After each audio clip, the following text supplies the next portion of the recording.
What would you do if your celebration became a confrontation? When a young black teenager's birthday party sparked an unnecessary police response, no one expected what happened next. Join me as we explore this powerful story that reveals uncomfortable truths about assumptions, authority, and what real justice looks like in America today.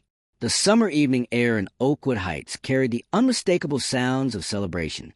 Music flowed from speakers set up in the Johnson family's backyard, where Marcus Johnson was celebrating his 17th birthday with about 20 friends from his high school. The teenagers laughed, danced, and enjoyed homemade burgers from the grill supervised by Marcus's uncle. String lights hung between trees created a festive atmosphere as the July sunset painted the sky in brilliant oranges and purples. "Keep it down just a little, folks," Marcus reminded his friends around 8:30 p.m. "Mom said we need to be respectful of the neighbors." He glanced at his watch, knowing his mother would be home from her shift around 10 p.m. Marcus had organized this gathering with permission, following all his mother's rules. No alcohol, reasonable noise levels, and a firm end time of 11 p.m. What Marcus couldn't see was a scene unfolding next door. Barbara Wilson, who had moved into the neighborhood just 3 months earlier, peeked through her blinds with concerned expression. She'd been watching the gathering since it began at 6 p.m., her anxiety growing with each passing hour. Despite the music being at a reasonable volume and the teenagers behaving like typical high school students celebrating a birthday, something about the gathering made her uncomfortable. There must be 20 or 30 of them. Barbara whispered to her husband, Richard, grossly overestimating the number. "They're getting louder. I don't recognize any of these kids." Richard looked up from his tablet briefly. "It's just a party, Barb. Kids having fun. In this neighborhood?" Barbara countered, reaching for her phone. "I'm calling the non-emergency line. Better safe than sorry." But Barbara didn't call the non-emergency line. Instead, she dialed 911, her voice tense as she reported a large, disruptive gathering with suspicious activity at the Johnson house. When pressed by the dispatcher about what suspicious activity she observed, Barbara mentioned lots of teenagers going in and out and loud music, adding that she didn't recognize any of them from the neighborhood. What Barbara failed to mention, or perhaps didn't know, was that the Johnson family had lived in Oakwood Heights for 12 years, far longer than she had. Marcus had grown up in that house, attending the local schools and participating in community events. Many of the teenagers at his party were lifelong friends from the neighborhood. Across town, Police Chief Diana Johnson was wrapping up paperwork in her office when the call came through the dispatch system. As head of the Oakwood Heights Police Department for the past 5 years, she had implemented numerous community policing initiatives designed to build trust between officers and residents.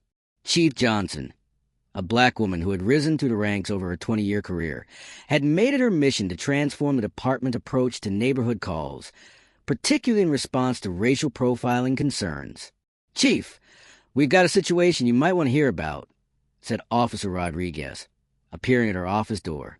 "Dispatch just received a call about a disruptive teenage party on Maple Avenue." Chief Johnson looked up, her expression shifting from professional interest to personal concern. "What's the exact address?" When Officer Rodriguez read the house number, Chief Johnson's suspicions were confirmed. She closed the file on her desk and stood up.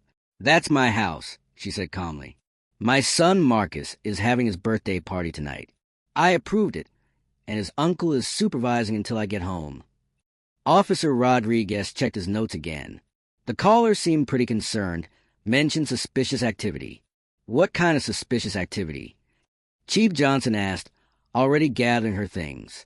"Just teenagers coming and going, music. Nothing specific." Chief Johnson nodded slowly, a familiar weight settling on her shoulders. Despite her position of authority in the community, despite her son's careful planning and rule-following, despite her family's long-standing presence in the neighborhood, they were still viewed with suspicion by some. "I'll handle this personally," she said. "But I want you to send Officer Chun and Officer Washington as first responders, following protocol.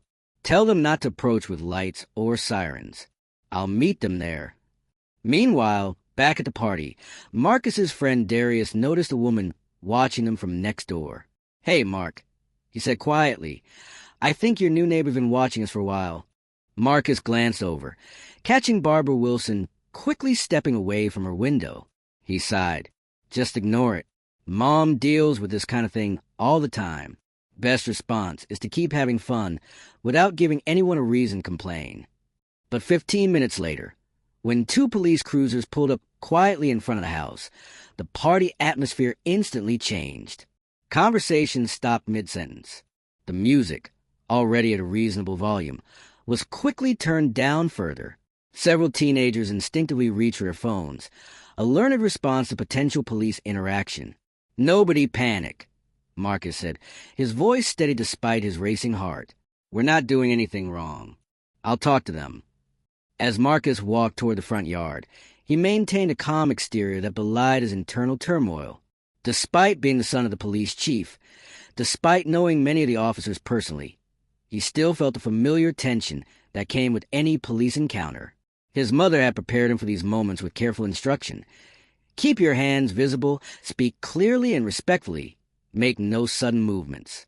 Officers Chun and Washington approached with professional demeanor, neither overly aggressive nor dismissive.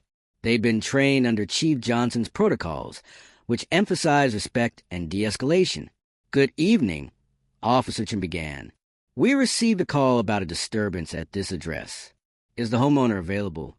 "My mother isn't home yet," Marcus replied, keeping his hands visible at his sides. "She's the homeowner. I am Marcus Johnson. This is my birthday party, and she gave permission for me to have friends over. My uncle is supervising in the backyard." Officer Washington nodded in recognition. "You're Chief Johnson's son?" "Yes, sir," Marcus confirmed. Just as the conversation was proceeding calmly, a third vehicle pulled up, not a marked police car, but Chief Johnson's personal SUV. She stepped out in her uniform, having come directly from the station, and approached the scene with measured steps. The neighbors who had gathered to watch the unfolding situation whispered among themselves as they recognized the police chief. Barbara Wilson, watching from her porch now, felt her stomach drop as the realization dawned on her. The suspicious teenagers she had reported were celebrating the birthday of the police chief's son. Her face flushed with embarrassment and something else. An uncomfortable realization about her own assumptions was beginning to take shape in her mind. Chief Johnson approached the officers, her expression professional despite the personal nature of the situation. "Officers, I'll take it from here. Thank you for responding appropriately." As the officers nodded and stepped aside, Chief Johnson turned toward her son with a reassuring smile before looking beyond him to the small crowd of teenagers watching nervously from a yard. She saw the familiar tension in their postures, the practiced caution in their eyes. These were kids who had been taught how to survive police encounters, even at a birthday party where they had done nothing wrong. In that moment, standing in her uniform in front of her own home, Chief Diana Johnson faced a critical decision about how to handle what had happened. Not just as a mother, not just as a police chief, but as someone uniquely positioned to create a teaching moment that might resonate throughout the community. Chief Diana Johnson surveyed the situation before her. Her son's birthday celebration interrupted, his friends looking on with a mixture of anxiety and resignation, and neighbors gathered at the edges of her property with expressions ranging from concern to curiosity. 20 years in law enforcement had taught her that these moments could either widen divisions or begin healing them. "Marcus," she said gently, "why don't you introduce me to your friends who I haven't met yet?" The tension in Marcus's shoulders eased slightly at his mother's calm approach. As they walked toward the backyard together, Chief Johnson nodded reassuringly to the teenagers who had already begun calculating exit strategies, a learned behavior that broke her heart even as she understood its necessity. "Everyone," Marcus announced, his voice stronger now. "This is my mom. Most of you know her already." A few of the teenagers nodded or waved, familiar with Chief Johnson from community events or school programs. Others remained guarded, the uniform speaking louder than the woman wearing it. "Please continue celebrating," Chief Johnson said warmly. "I just need to have a quick conversation with our neighbor." She turned to Marcus and lowered her voice. "I'll handle this. You enjoy your birthday." As Chief Johnson made her way back to the front yard, she spotted Barbara Wilson still standing on her porch, now visibly uncomfortable as she realized whose home she had called the police on. The other neighbors watching the scene unfold created an impromptu audience for what would happen next. Chief Johnson approached the property line, maintaining a respectful distance. "Good evening," she called to Barbara. "I'm Diana Johnson. I understand you had some concerns about the gathering at my home tonight." Barbara hesitated before making her way to the edge of her own yard. "I know. I wasn't aware that you lived here," she stammered. "May I ask what specifically concerned you about my son's birthday party?" Chief Johnson's tone remained professional, but there was an unmistakable weight to her question. It was just... Barbara struggled to articulate concerns that now seemed insubstantial. There were so many teenagers, and the music that my son already turned down once after I reminded him about neighborhood courtesy. Chief Johnson asked. "The gathering of maybe 20 teenagers, not 30 or 40 as was reported, who are celebrated with adult supervision and no alcohol." Barbara flushed. Several neighbors who had been watching now shuffled uncomfortably, some drifting away, others drawing closer, sensing the importance of the moment. "I'm new to the neighborhood," Barbara offered weakly. "Mrs. Wilson, I've been living in this house for 12 years, Chief Johnson replied. "My son has grown up here. Many of those teenagers have been his friends since elementary school." She paused, allowing her words to sink in. "I have to wonder what actually made you uncomfortable enough to call 911 rather than the non-emergency line. Or, better yet, simply walking over to express your concerns directly." The unspoken question hung in the air between them. Was it the volume of the music, or the color of the skin of those enjoying it? From the edge of the gathering, Richard Wilson approached, looking embarrassed. "Chief Johnson, I apologize. My wife was concerned, but I should have suggested she handle it differently." Chief Johnson nodded acknowledgement, but kept her focus on Barbara. This wasn't just about an apology. It was about understanding. "Mrs. Wilson, I'd like to invite you to join one of our community dialogue sessions at the precinct next week," she said.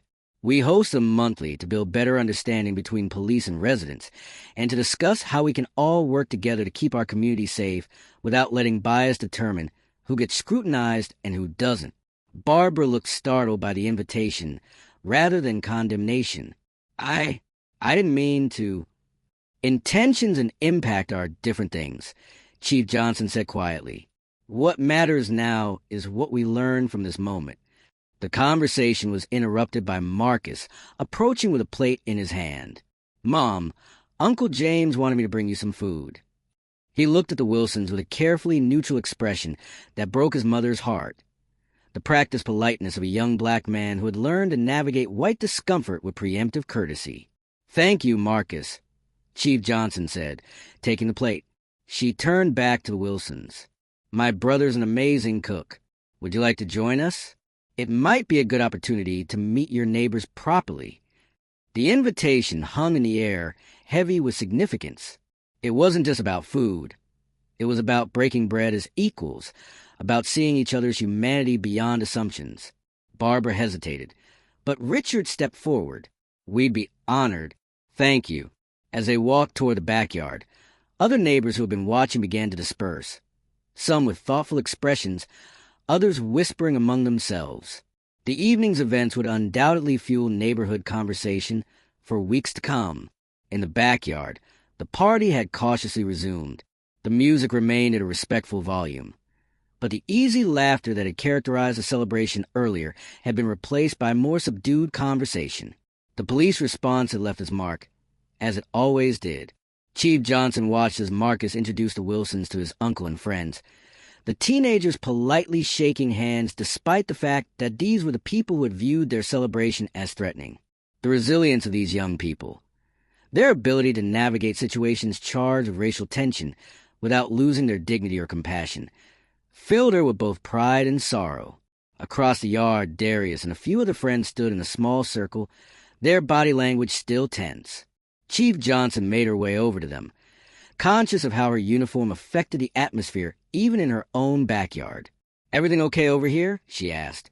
Darius, whom she had known since he was in elementary school with Marcus, met her eyes directly.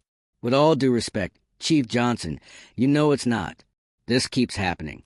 Different places, different people, same story. She nodded, acknowledging the truth of his words.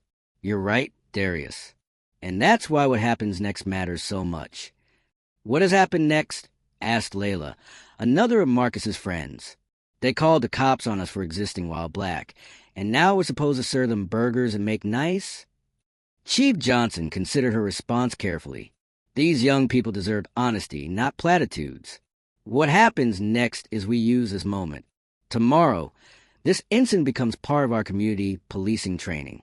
Officers need to understand how to distinguish between actual public safety concerns and calls motivated by bias. She paused, looking each teenager in the eye.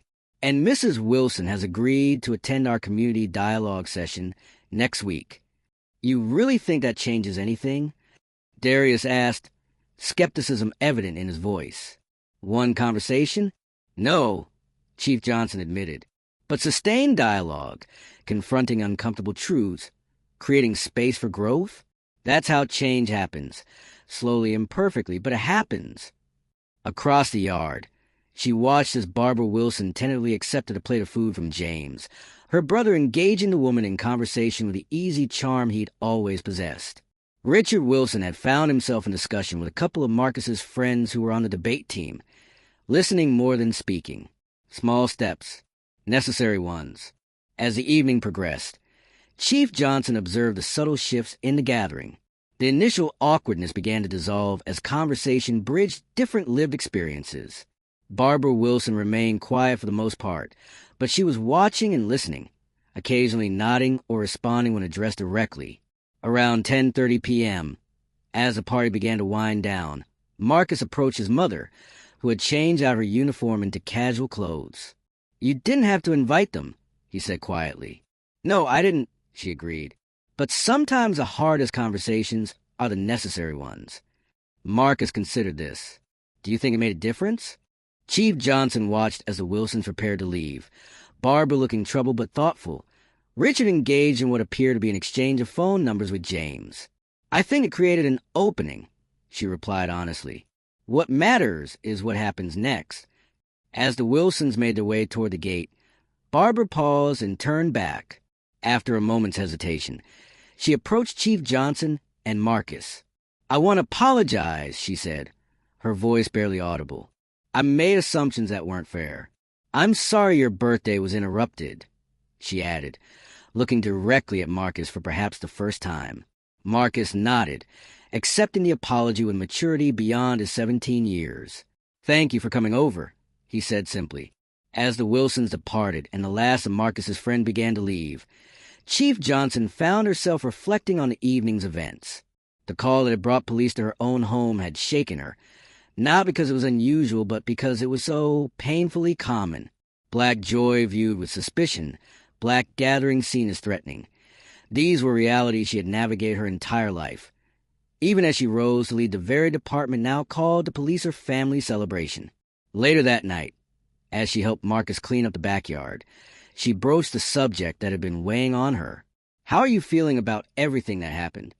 Marcus was quiet for a moment as he collected plastic cups. Honestly, I'm not surprised, just disappointed. He looked up at his mother. We did everything right. We were respectful, responsible, and it still wasn't enough. The truth of his words settled heavily between them. Chief Johnson stopped what she was doing and faced her son fully. Listen to me, she said with quiet intensity. You have nothing to prove to people who refuse to see your humanity. What happened tonight wasn't about anything you did or didn't do. It was about the assumptions others bring to what they see. Then what's the point? Marcus asked, frustration edging his voice. If doing everything right doesn't matter, why bother? Because who you are matters, she replied. How you live your life matters. Not as performance for others, but as an expression of your own dignity and worth. She placed her hands on his shoulders. And because change happens in moments like tonight, uncomfortable, honest moments where people have to confront their biases directly. As they finished cleaning in companionable silence, Chief Johnson's phone buzzed with a text message. It was from Officer Rodriguez. Just wanted to check how everything turned out. Team's talking about what happened. Thinking we need to review our protocols on neighbor complaint calls. She smiled slightly as she typed a response. Exactly what I was thinking. Let's put on the agenda for Monday's briefing. The evening had ended far differently than Marcus had planned for his birthday celebration. But as Chief Johnson looked at her son, resilient, thoughtful, navigating a world that too often viewed him through a lens of suspicion, she recognized that tonight's events, painful as they were, had created an opportunity for the kind of change she had been working toward throughout her career. Real change didn't come from policies alone. It came from confronting uncomfortable truths, from dialogue that challenged assumptions, from humanizing those who had been dehumanized by bias.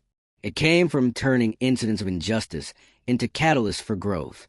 As she looked around her home, her sanctuary that had briefly been transformed into a site of scrutiny and judgment, Chief Johnson recommitted herself to the work ahead, not just as a police chief responsible for transforming how her department served the community, but as a mother fighting for a world where her son could celebrate his birthday without being seen as a threat.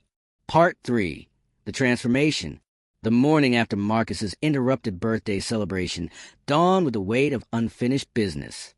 Chief Diana Johnson sat at her kitchen table, coffee cooling before her as she typed detailed notes about the previous night's incident. Though she had experienced countless interactions where race shaped perception throughout her career, having it happen at her own home, during her son's birthday, cut deeper than she cared to admit. Marcus entered the kitchen, his movements heavy with the lingering effects of last night's events. "Morning, Mom," he said, pouring himself orange juice. "Working already?" Diana looked up, studying her son's face. At 17, he carried himself with a maturity she both admired and mourned, the accelerated growing up that came with being a young black man in America. Not exactly work, more like processing. Marcus nodded, understanding flowing between them, without needing elaboration. He sat across from her, shoulders squared with resolve. "I've been thinking about what happened. I want to do something about it. Not just let it become another story we tell." Pride welled in Diana's chest. Despite everything, her son continued to choose engagement over cynicism. "What are you thinking?" "Remember that community dialogue project I mentioned for my senior capstone? I think last night just became my subject." He pulled out his phone, showing her notes he'd already begun drafting. Personal narrative as a tool for community transformation, using storytelling to bridge understanding. Diana recognized the framework. It mirrored approaches she'd been implementing in her department's community policing initiatives. The realization that her son had been absorbing these concepts, finding his own pathway towards similar work, touched her deeply. "I think that's powerful, Marcus," she said carefully. "But are you sure you want to put yourself at the center of this story? It means revisiting last night, probably many times." Marcus met her gaze steadily. "Mom, we both know last night wasn't about me personally. It was about perceptions, assumptions, systems. If sharing what happened helps change those systems, even a little, then the discomfort is worth it." The echo of her own philosophy in her son's words brought a mixture of pride and sorrow.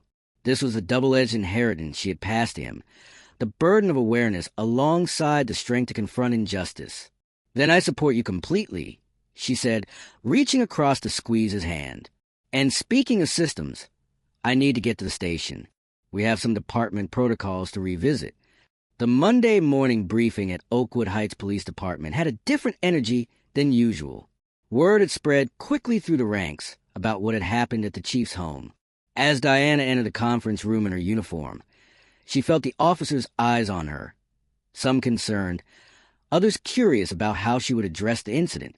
"Good morning, everyone," she began, setting her materials on the podium. "Before we get to regular updates, we need to discuss an incident from Saturday night that has significant training implications for our department." She recounted the events factually, without editorializing, watching her officers' reactions. Some shifted uncomfortably. Others nodded in recognition of a pattern they'd observed themselves. "This isn't about placing blame," Chief Johnson clarified. "This is about examining our response protocols and the assumptions that drive them. When we receive calls about suspicious activity or disturbances, We need better frameworks for distinguishing between actual public safety concerns and calls that may be motivated by bias. Officer Rodriguez raised his hand. Chief, with respect, how do we make that determination from a dispatcher's description? We have to respond to calls. Yes, we do, she agreed. But how we respond matters. The information we seek before deploying officers matters. The questions our dispatchers ask to clarify the nature of complaints matter.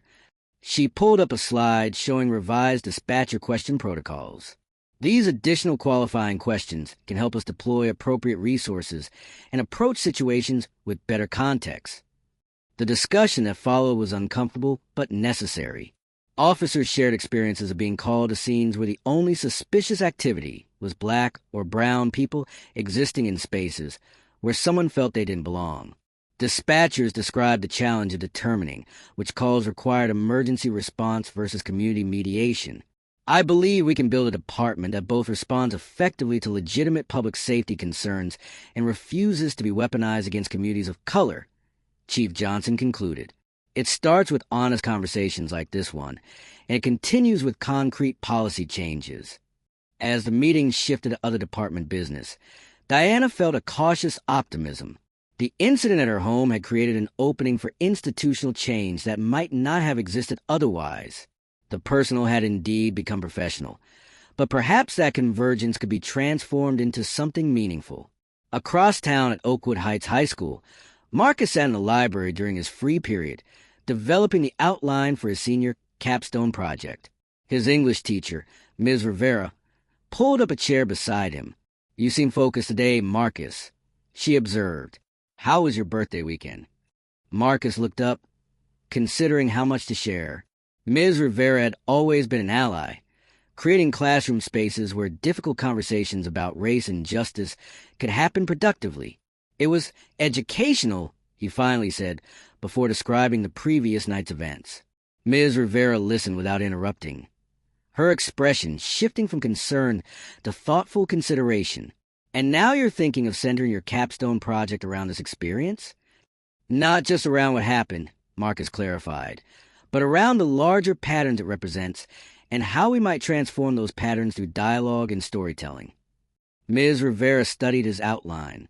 "This is ambitious, Marcus, and potentially very powerful."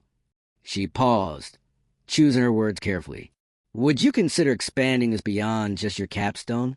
The Student Community Dialogue Initiative has been looking for projects that could bring different segments of our school together." Marcus hadn't considered taking his project beyond the classroom. "You think people would engage with something like this?" "I think your story touches on experiences many students share, but rarely discuss openly," Ms. Rivera replied. "And it offers something unique, a perspective that includes both being profiled and understanding the systems of policing through your mother's work." The seed of something larger began to take root in Marcus's mind. What if his individual experience could become a catalyst for broader community dialogue, not just at school, but throughout Oakwood Heights? "I need to think about how to structure something like that," he said, already jotting down ideas. "Maybe start with facilitated small group discussions, then build toward community forum?" Ms. Rivera smiled. "I think you just found the expanded scope for your project." Barbara Wilson stood outside the community room at the Oakwood Heights Police Department, hesitating before entering the monthly dialogue session Chief Johnson had invited her to attend. Part of her had wanted to decline, to retreat into the comfort of avoiding the discomfort she now felt. But Richard had encouraged her to come, reminding her that growth happened at the edges of comfort. Inside, about 20 community members sat in chairs arranged in a circle. Chief Johnson was present not in uniform, but in civilian clothes, a deliberate choice to create a different dynamic for the conversation. She noticed Barbara hovering in the doorway and approached with a welcoming smile that contained no hint of judgment. "Mrs. Wilson, thank you for coming," she said warmly. "We're just about to begin." Barbara nodded nervously. "I almost didn't," she admitted. "But I need to understand to do better." "That's all any of us can do," Chief Johnson replied. "Come, let me introduce you to some of our regular participants." The session began with ground rules established by the facilitator, a social worker named Michael who specialized in restorative justice practices. We're here to listen deeply, speak honestly, and move toward understanding, he explained. This isn't about blame or shame, but about creating pathways to a community where everyone feels safe, genuinely safe, not at the expense of others' freedom. The topic for the evening's dialogue was, when does keeping our community safe become policing belonging? A theme that couldn't have been more relevant to Barbara's recent experience. As community members shared stories of times they felt their presence questioned or reported, Barbara felt a growing awareness of patterns she had never noticed before. A black father described being questioned by police while waiting for his daughter outside her dance class. A Latina college student recounted neighbors calling security when she was studying in her own dorm lounge. An elderly Asian American man shared how new residents in his longtime neighborhood had repeatedly asked if he was lost when walking on his own street. When it came time for Barbara to speak, she hesitated, then found her voice. "I'm here because I made a call recently that I've been reflecting on," she began haltingly. "I thought I was being vigilant, being a good neighbor. But I've realized I was making assumptions based on who I expect to belong in my neighborhood." The courage it took to make this admission was met with respectful nods from the group. No one rushed to absolve her or to condemn her. Instead, the dialogue continued, exploring how perceptions of threat and belonging were shaped by media narratives, historical patterns, and unconscious biases. By the session's end, Barbara approached Chief Johnson again. "I'd like to come back next month," she said, "and I've been thinking about hosting a neighborhood potluck, getting to know the families on our street properly." Chief Johnson smiled. "That sounds like an excellent idea. Community is built one relationship at a time." 3 months later, Marcus stood at a podium in the Oakwood Heights High School auditorium, looking out at the diverse gathering of students, parents, teachers, and community members who had come for the culmination of his senior project, Beyond Assumptions, Building Community Through Narrative. What had begun as a classroom assignment had evolved into a community initiative that had engaged over 200 participants in dialogue sessions, storytelling workshops, and now this community forum. In the front row sat his mother, alongside Barbara and Richard Wilson, who had become unexpected allies in the project. "Last summer," Marcus began, "my birthday party was interrupted by police responding to a neighbor's call about suspicious activity. That activity was me and my friends, most of whom I've known since elementary school, celebrating with music and food in my backyard." He paused, his gaze steady as he surveyed the audience. "What makes this story different isn't what happened. These kind of calls happen every day in communities across America. What makes it different is what happened next." He gestured to the panel of community members seated on stage behind him, which included Barbara Wilson. "Instead of retreating into our separate corners, reinforcing the walls between us, we chose to engage, to listen, to transform an incident of mistrust into an opportunity for genuine understanding."